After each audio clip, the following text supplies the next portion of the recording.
Lakini mimi nilichokuwa nakiona ni nani? Halo. Mambo? Poa. Mzima?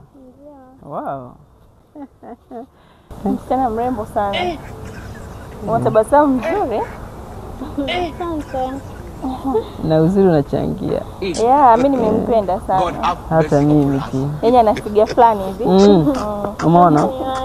Haya, bye. Still love the night. I think of you. Alafu baby tumesahau kuchukua namba yake.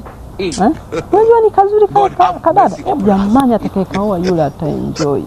Oya, wife.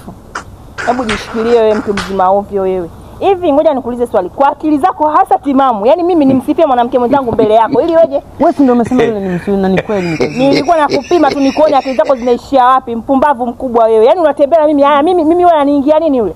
Wewe unaanza kunitukana. Sio unaanza kutukana na una akili mshenzi mkubwa. Yani unategwa kidogo tu unaingia. Eti mwanamke mzuri naomba namba yako ya simu. Nitakubutua. Lakini si ukweli ni mzuri kuliko wewe. Wewe mpuuzi, nilikuwa nataka tu nione kichwa chako kikoje. Mimi naona tu. Yani unatembea na mke wako tunatamani wanawake wengine. Nilikuwa na muda mrefu tengana unamtoa mijicho. Mimi naona tuachane. Tuachane ndio kwenda zako kufuata maisha yako. Mwanaume mzima unaangalia wanawake wa barabarani unataka kumheshimu mke wako. Kuanzia leo tusijuane. Futa namba yangu na mimi nafuta namba yako. Sio lazima. Haya, pote. Kwenda zako kule na wewe. Na wewe. Kwani mkiachana unapangia tuachanie wapi?